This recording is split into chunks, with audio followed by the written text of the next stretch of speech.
Hello, and welcome to my video essay presentation today. I will be explaining the true nature of the game Terraria and the sandbox-based game and the culture aspects in my research introduction.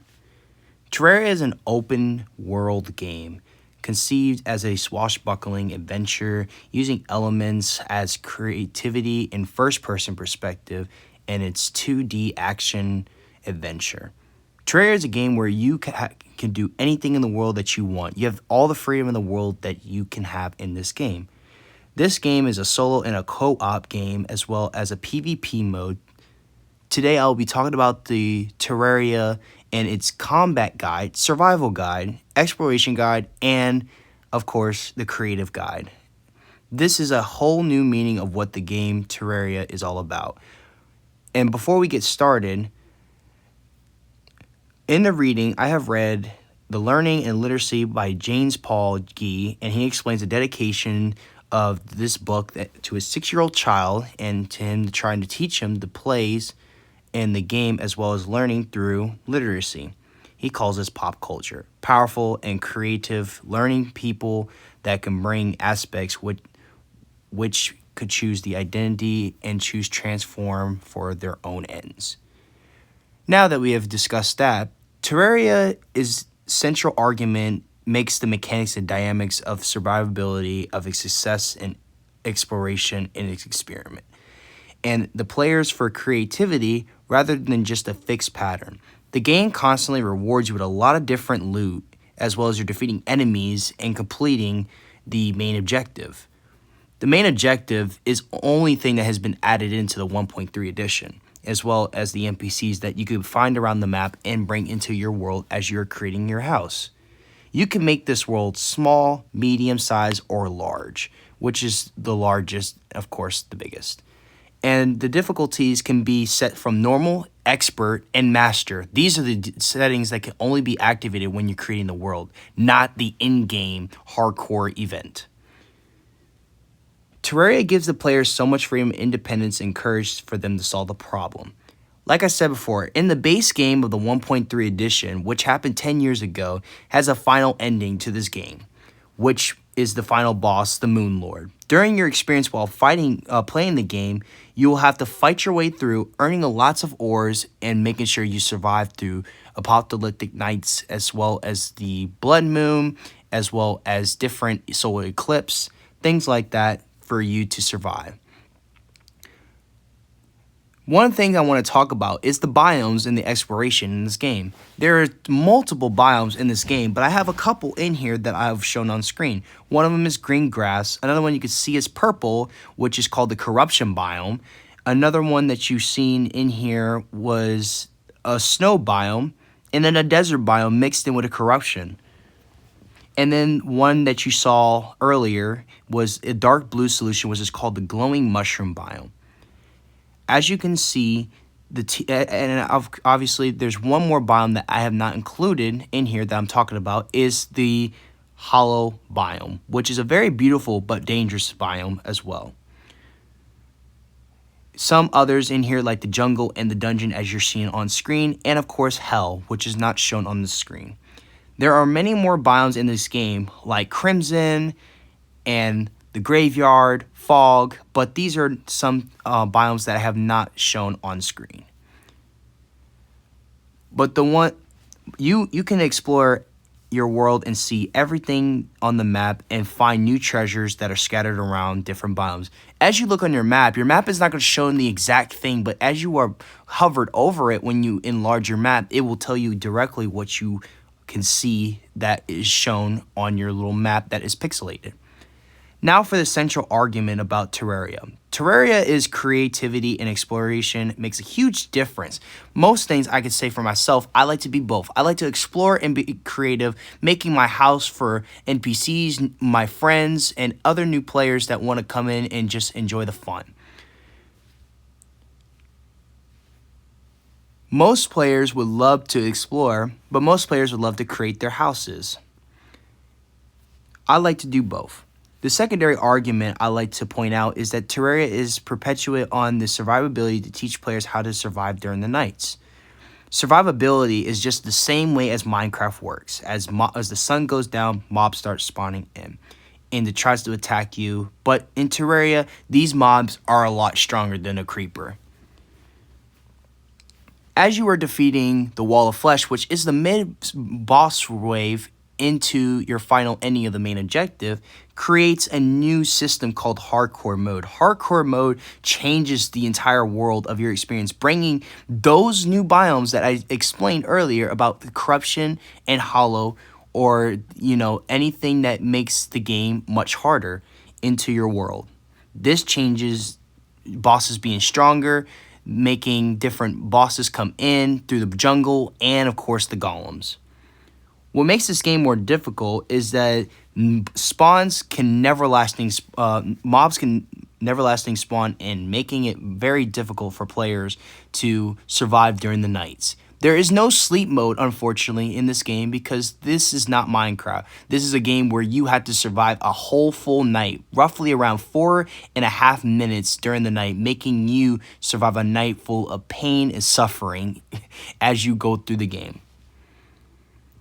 A reference from a reading that I've read from chapter 3 was a combination of the conclusion about the reading and what was talked about computer games and the media that is not and is not easy to work with.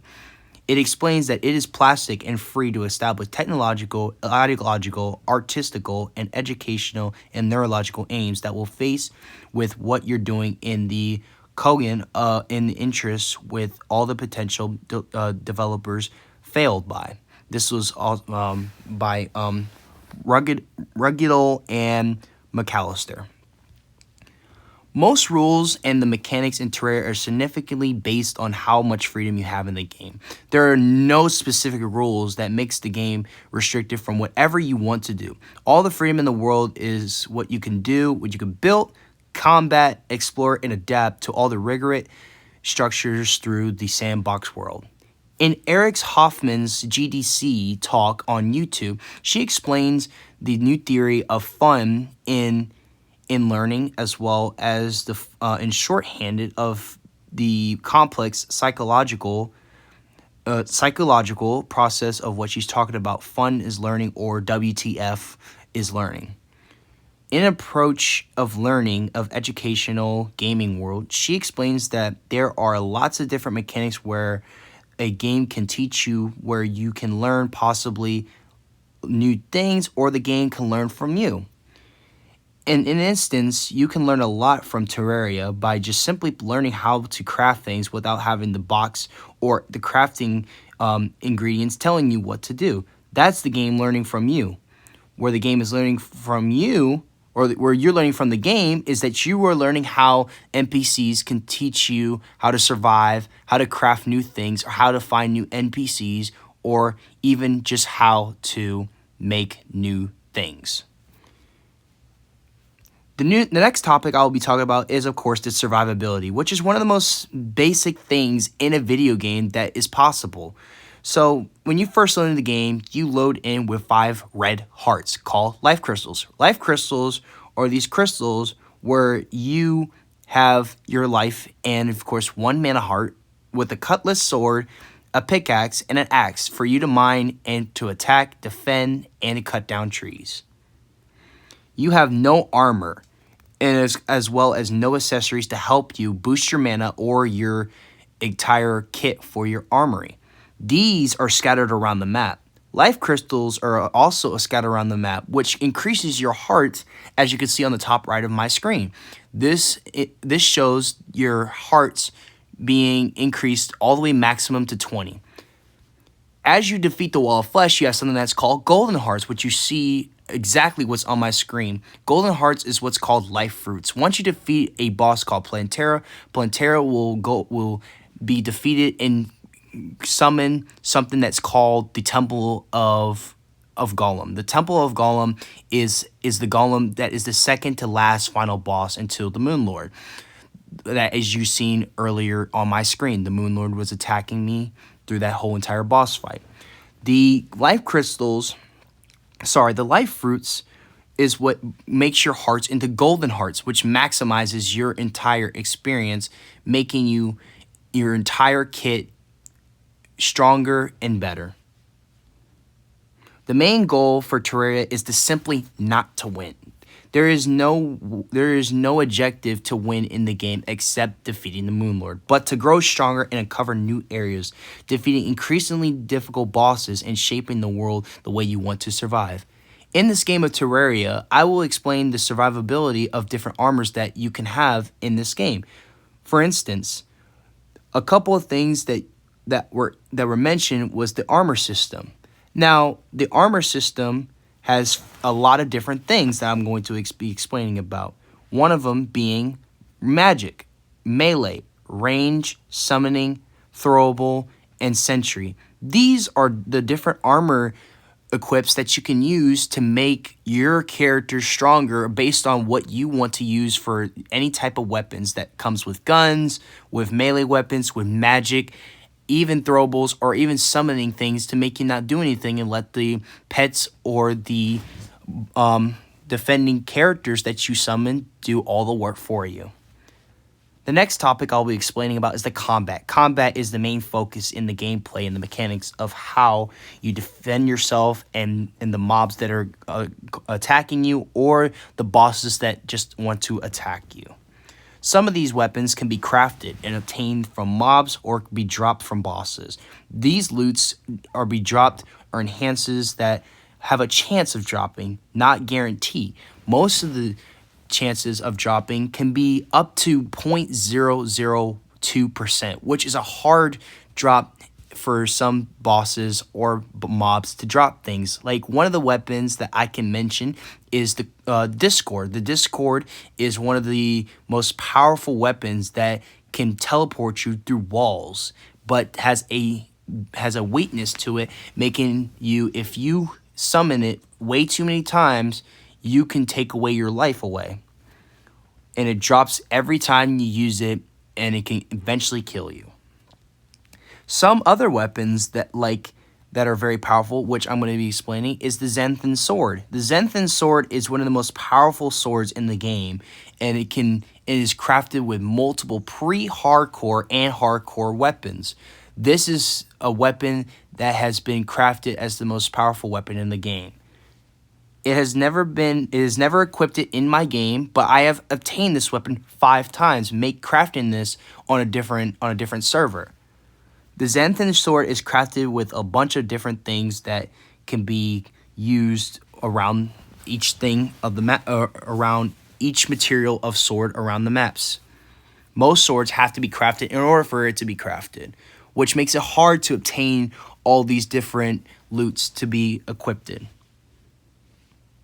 To conclude Terraria, there is one more mode that I also want to feature that I'm showing on my screen. It is the multiplayer PvP mode. Now, multiplayer PvP mode is where you can invite your friends to explore, adventure, and create. But in this topic, I'm going to be explaining about PvP mode. PvP can be activated by having 4 teams, red, blue, green, and yellow. And all these players can fight against or with you in a death battle.